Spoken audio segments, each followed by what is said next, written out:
Health किसको कहते हैं? हेल्थ ये नहीं है कि मुझे कोई बीमारी नहीं है तो मैं सेहतमंद हूं। हेल्थ के पैरामीटर्स और हैं। सबसे पहले तो हमें यह पता होना चाहिए कि इस दुनिया के अंदर WHO के अदाद-ओ-शुमार के मुताबिक सिर्फ 5% लोग सेहतमंद हैं। 75% लोग ऐसे हैं जो नीम बीमार हैं। नीम बीमार वो लोग होते हैं जिन लोगों को बीमारी की कुछ अलामात आ गई हुई, उनकी बॉडी में कुछ अलामात ज़ाहिर हो रही हैं जो क्रॉनिक डिजीज़ की। डिजीज़ दो तरह की होती हैं, एक एक्यूट डिजीज़ होती हैं, एक क्रॉनिक होती हैं। एक्यूट वो डिजीज़ हैं जो जल्दी से आती हैं और अपना काम करती हैं और तेज़ी से ख़त्म हो जाती हैं। मिसाल के तौर पे आपको खसरा हो गया, ये जो चिकन पॉक्स से निकल जाते हैं, या कोई भी ऐसी बीमारी जो अचानक आई और आपने उसका कोई फर्स्ट एड लिया या नहीं लिया, उसने एक टाइम के बाद ख़त्म होना ही होना। और जो क्रॉनिक है, क्रॉनिक उसको कहते हैं जो आहिस्ता आहिस्ता आती हैं और फिर जब अटैक करती हैं ना तो वो आपको मौत के मुंह तक ले जाती हैं। और फिर जब जाती हैं, अगर आप उनको भेजने का प्रोसेस स्टार्ट कर दें तो वो फ़ौरन नहीं जाती, बल्कि जाती भी आहिस्ता आहिस्ता है। क्रॉनिक डिजीज़ कौन सी हैं? जैसे दिल की अमराज हैं, जैसे आपको ब्लड प्रेशर है, जैसे शुगर है, जैसे आर्थराइटिस के प्रॉब्लम हैं, जैसे जिगर के कोई प्रॉब्लम्स हैं, जैसे लंग्स के प्रॉब्लम्स हैं, जैसे किडनीज़ के प्रॉब्लम्स हैं। इस तरह की इनको कहते हैं क्रॉनिक कंडीशंस, क्रॉनिक डिजीज़, मूज़ी अमराज। तो मूज़ी अमराज के अटैक करने से कहते जी वो फ़लाँ बंदे को ना हार्ट अटैक अच्छा खासा था, उसको हार्ट अटैक हो गया। याद रखें, अच्छे खासे बंदे को फ़ौरन हार्ट अटैक नहीं होता। हार्ट अटैक होने से 5 साल, 7 साल, 6 साल पहले से बहुत सारे सिम्टम्स आ रहे होते हैं, या 8 साल पहले से बहुत सारे सिम्टम्स आ रहे होते हैं। जब वो इग्नोरेंस की वजह से, उसको पता ना होने की वजह से, जब वो उन सिम्टम्स को इग्नोर कर रहा होता है ना, तो फिर वो हार्ट अटैक आता है। जैसे बारिश से पहले बादल आते हैं, ऐसे ही बीमारी से पहले कुछ सिम्टम्स आते हैं। उन सिम्टम्स का अगर हमें इल्म नहीं है तो फिर बीमारी आती। अगर हम उन सिम्टम्स को ट्रीट करें तो हम सेहतमंद लाइफ गुजारेंगे। याद रखें, जब आप बीमारी में चले जाते हैं ना, आपके पास करोड़ों रुपया भी है, दोबारा आपकी सेहत वैसी नहीं बनती। मिसाल के तौर पे आपकी गाड़ी, आपके पास बड़ी लग्जरी बड़ी लग्जरी कार है और उसका एक्सीडेंट हो जाए। अगर उसका एक्सीडेंट हो जाता है या इंजन सीज हो जाता है, दोबारा जितना मर्जी अच्छा करवा लें वैसा नहीं बनता जैसा ओरिजिनल था। इसका एक ही तरीका है कि हम अपनी बॉडी की केयर करके, इन चीज़ों के मुतल्लक जान के, समझ के, इनकी अंडरस्टैंडिंग, इनकी अवेयरनेस लेके हम अपनी बॉडी को मेंटेन रख के ही बीमारियों से बचा सकते हैं। अगर हम कहें जी पैसे हैं, बीमारियां लग भी गई तो इलाज करवा लेंगे, मुझे बताएं जिस बंदे को ब्लड प्रेशर हुआ था, जिस बंदे को शुगर हुई थी, जिसको हार्ट का प्रॉब्लम हुआ था, जिसको किडनी का कोई प्रॉब्लम हुआ था, जिसको लंग्स का कोई प्रॉब्लम हुआ था, वो बंदा कब से मेडिसिन खा रहा है? क्या वो मेडिसिन उसकी छूटी है? मेडिसिन से जान छूटी है उसकी? वो फिर उसको तब तक वो मेडिसिन पे सर्वाइव करना पड़ता है जब तक वो ज़िंदा है।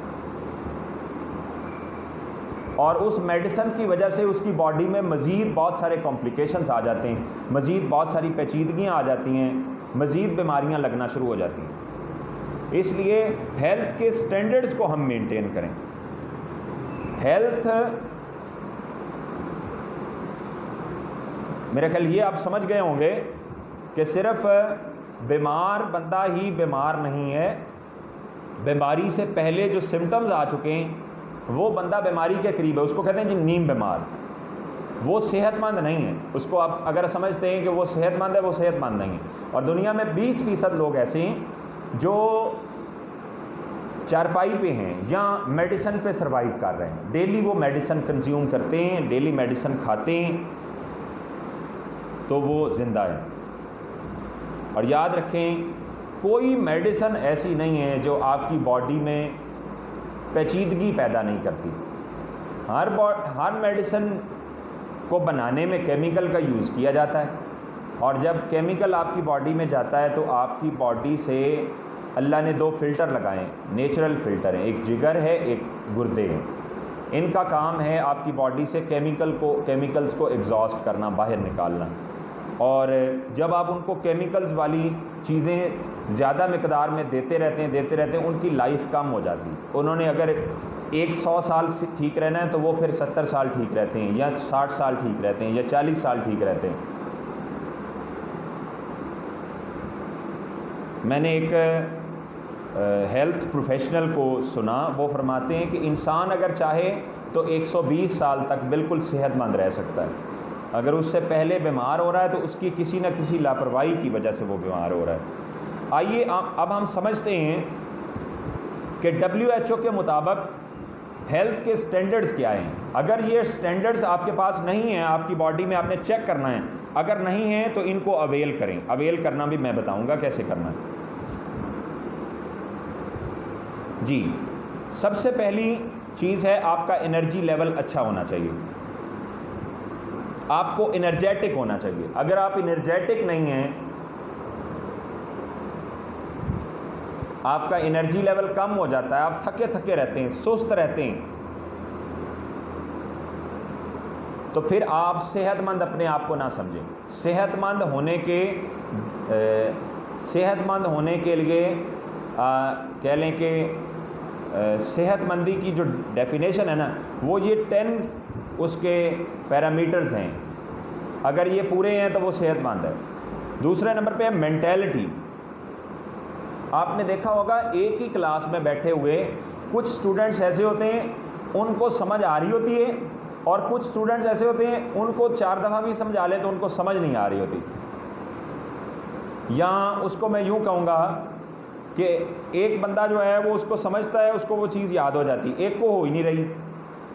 इसके मुतल्लक हमारे वज़ीर आज़म इमरान खान साहब ने जब अपनी इनाग्रेशन स्पीच की थी तो आपने उसमें देखा होगा, उन्होंने ज़िक्र किया था कि पाकिस्तान में 50% बच्चे ऐसे हैं जो मेल न्यूट्रिशन का शिकार हैं, ग़िज़ाई किल्लत का शिकार हैं, जिनको उनकी बेसिक जो न्यूट्रिशन है ना, जो उनको उनकी बॉडी को कह लें कि डेवलप होने के लिए जो रिक्वायर्ड हैं वही उनके पूरे नहीं होते।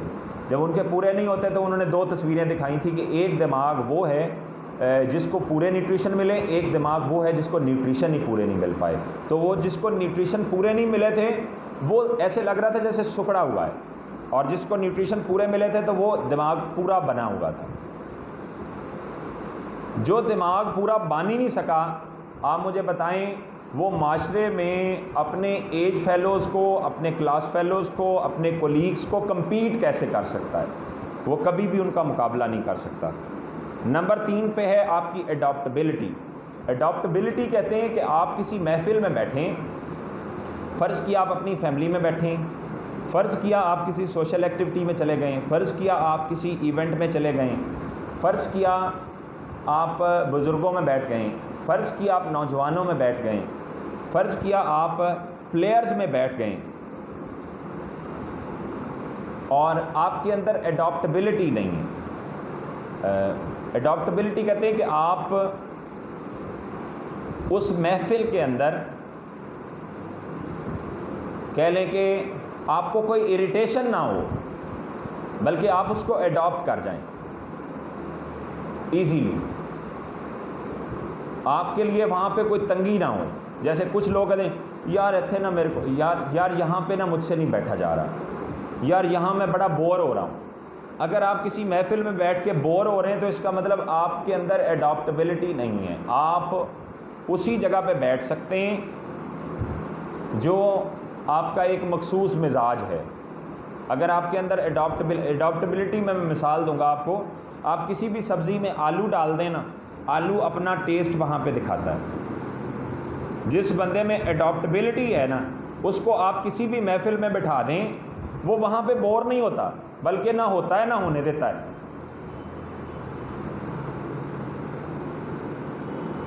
और नंबर 4 पे है रेजिस्टिबिलिटी। ये बड़ा ही अहम पॉइंट है, और ये तकरीबन मैं देख रहा हूँ इसकी बहुत ज़्यादा कमी है हमारे माशरे के अंदर। हम रेजिस्ट नहीं कर पाते किसी चीज़ को। हमारी ज़िंदगी में बहुत सारे लोग कोई बुरी खबर सुन लें, ब्लड प्रेशर शूट कर जाता है। अगर वो कोई ज़िंदगी में, उनकी ज़िंदगी में कोई ट्रेजेडी हो जाए, वो वैसे ही ऐसे हो जाते हैं जैसे कोमा में चले गए, जैसे वो पता नहीं उनको क्या प्रॉब्लम बन गया। या इसकी मैं मिसाल दूंगा कि मेरे एक जानने वाले थे, वो ऐसे ट्रैवल कर रहे थे और रास्ते में एक जगह पे उन्होंने एक्सीडेंट देखा, तो उस एक्सीडेंट में एक मोटरसाइकिल वाले की डेथ हो गई। वो गाड़ी चला रहे थे और उन्होंने जब देखा तो वो बड़ा उन्होंने सदमा लिया। उसका सदमा तो जारी बात है सबको होता है, उन्होंने सदमा लिया उसका। और वो गाड़ी में बैठे डिस्कस कर रहे थे कि यार ये बंदा अपने घर से निकला होगा, घर वाले इंतज़ार कर रहे होंगे और इसके साथ ये हो गया जाम। और ये डिस्कस करते करते करते करते अचानक वो बेहोश हो गए। जब वो बेहोश हुए तो उनका पाँव गाड़ी की जिसको हम कहते हैं रेस के ऊपर पाँव आ गया और गाड़ी की स्पीड ज़्यादा हो गई। और जब गाड़ी की स्पीड बढ़ी तो सामने एक ट्रक जा रहा था, तो गाड़ी उसके नीचे गई। उस गाड़ी में 4 लोग थे, उनकी वहाँ पे डेथ हो गई। जब आप किसी चीज़ को रेजिस्ट नहीं कर पाते, बर्दाश्त नहीं कर पाते, तो उसका खमियाजा आपकी फैमिली, आपके ख़ानदान, आपके माशरे को भुगतना पड़ता है। मिसाल के तौर पे बहुत सारे लोग, कोई बात ऐसी हो जाती है उसको रेजिस्ट नहीं कर पाते, बल्कि वो रिएक्ट करते हैं, फिर उस पर बर्दाश्त नहीं कर पाते, बल्कि उस पर वो हाइपर हो जाते हैं, गुस्से में आ जाते हैं, कहते हैं मेरा कंट्रोल नहीं रहा। और फिर आउट ऑफ कंट्रोल होके वो कोई ना कोई ऐसा स्टेप उठा लेते हैं, ऐसा एक्शन कर जाते हैं जिस एक्शन की वजह से उनकी फैमिली को, उनके ख़ानदान को पता नहीं कितने साल मुश्किलात फेस करना पड़ती हैं।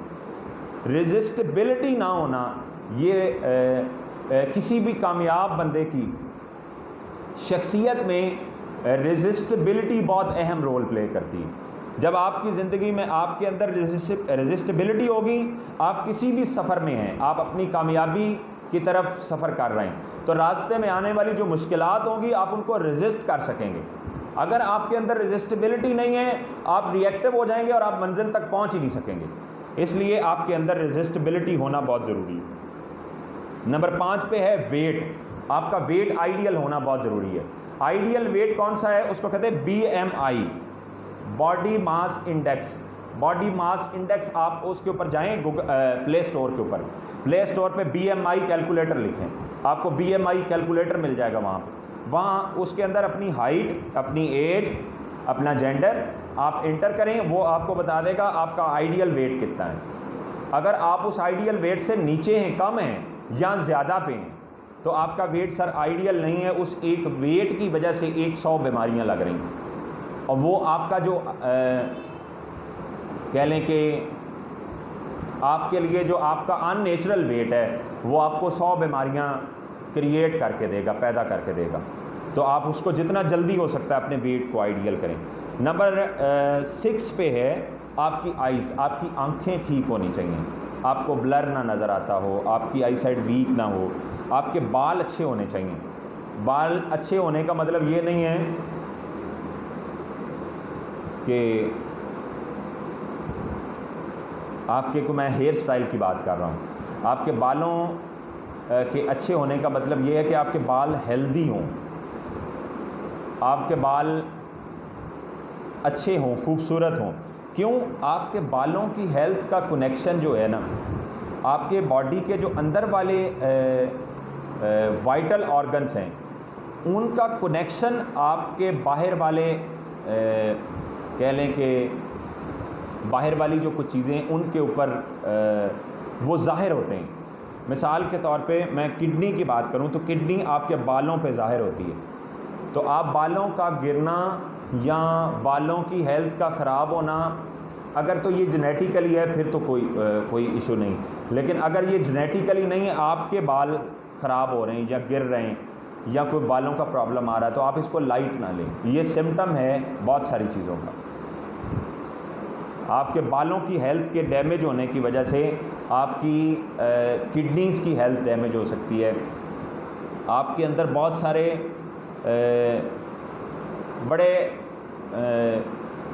बड़े कॉम्प्लिकेशंस आ सकते हैं। आपके फ्यूचर में बहुत सारे मसाइल आ सकते हैं। इसके ऊपर हम अलग से एक दिन सेशन करेंगे। जैसे मिसाल के तौर पे अगर आपके बाल गिर रहे हैं तो फ्यूचर में आपकी मेमोरी भी कम हो सकती है, फ्यूचर में आपकी आई साइट भी कम हो सकती है, फ्यूचर में आपको किडनीज़ के भी कोई प्रॉब्लम आ सकते हैं, वगैरह वगैरह, और भी बहुत सारी चीज़ें। अगर टीथ, आपके दांत ठीक नहीं हैं, अगर आप समझते हैं कि दांतों की हेल्थ का ताल्लुक आपके सिर्फ मुंह की हेल्थ के साथ है या ओरल हेल्थ के साथ है, तो याद रखिएगा आपकी ओरल हाइजीन के डैमेज हो जाने की वजह से WHO के मुताबिक आपके हार्ट के ऊपर भी उसके इफ़ेक्ट्स आते हैं, आपकी किडनीज़ के ऊपर भी उसके इफ़ेक्ट्स आते हैं, आपके लंग्स के ऊपर भी उसके इफ़ेक्ट्स आते हैं, आपके स्टमक के ऊपर भी उसके इफ़ेक्ट्स आते हैं। और जितनी बीमारियां आपके बॉडी के अंदर जाती हैं, 99% बीमारियां आपके ओरल हाइजीन के ख़राब हो जाने की वजह से आपकी बॉडी में जाती हैं। मसल्स, आपके मसल्स ठीक होने चाहिए। आपको अगर आप 30-35 साल की एज के अंडर हैं, अंडर 35 हैं, तो फिर अगर आपको काम करते करते थकावट हो जाती तो आप समझ लें कि आपके मसल्स वीक हैं। और आपकी नींद अच्छी होनी चाहिए, स्लीप आपको अच्छी आनी चाहिए। स्लीप अच्छी आने का मतलब ये है कि आप जल्दी सोएं, और एक होता है कि रात को आप बार बार उठते हैं, बार बार करवट बदलते हैं, ड्रॉलिंग होती है जिसको हम राल टपकना कहते हैं, या आप जब सुबह उठते हैं तो आपसे उठा नहीं जाता, आप फ्रेश नहीं होते, और जब आप सोते हैं तो गहरी नींद नहीं आती, हल्की सी भी सरसराहट होती है कोई, तो आपको बार बार जागते रहते हैं आप। या आप जब सोते हैं सो के जब सुबह उठते हैं तो फ्रेश नहीं होते, जैसे पुराना मॉडल गाड़ी स्टार्ट होती है ना, वैसे आपको स्टार्ट होने में कोई आधा पौना घंटा लगता है, या आपकी पिंडलियों में दर्द होता है सुबह उठते हैं। इसका मतलब आपकी नींद अच्छी नहीं है, आपकी नींद ठीक नहीं है। और नींद ना ठीक होना बहुत सारी क्रॉनिक कंडीशंस का अर्ली सिम्टम है। जी, कौन कौन दोस्त ऐसे हैं जो समझते हैं कि ये जो 10 स्टैंडर्ड्स हैं उनके पूरे हैं, हेल्थ के जो 10 स्टैंडर्ड्स हैं, कौन कौन समझते हैं कि उनके हेल्थ स्टैंडर्ड्स पूरे हैं? जी, वो अपने आप को समझते हैं कि मैं सेहतमंद हूँ। हेल्थ स्टैंडर्ड्स किसी के भी पूरे नहीं, और ये सिर्फ इसी सेशन में नहीं, मैंने पूरे पाकिस्तान में जाके हेल्थ के ऊपर सेशंस किए हैं हमने, और हमने वहाँ पे जाके पूछा है कि कोई बंदा अपना हाथ खड़ा कर दे जिसके 10 स्टैंडर्ड्स पूरे हों, तो किसी के भी 10 स्टैंडर्ड्स हमारे पूरे नहीं हैं। और हम अपने आप को, सबसे बड़ा प्रॉब्लम ये है कि हम ये समझते हैं कि हम सेहतमंद भी हैं, स्टैंडर्ड्स भी पूरे नहीं हैं, और फिर हम ये समझते हैं कि हम सेहतमंद भी हैं। चलें, हमें ये आगाही हो जाए और हम ये कोशिश करना शुरू कर दें कि हमारे ये पूरे हो जाए।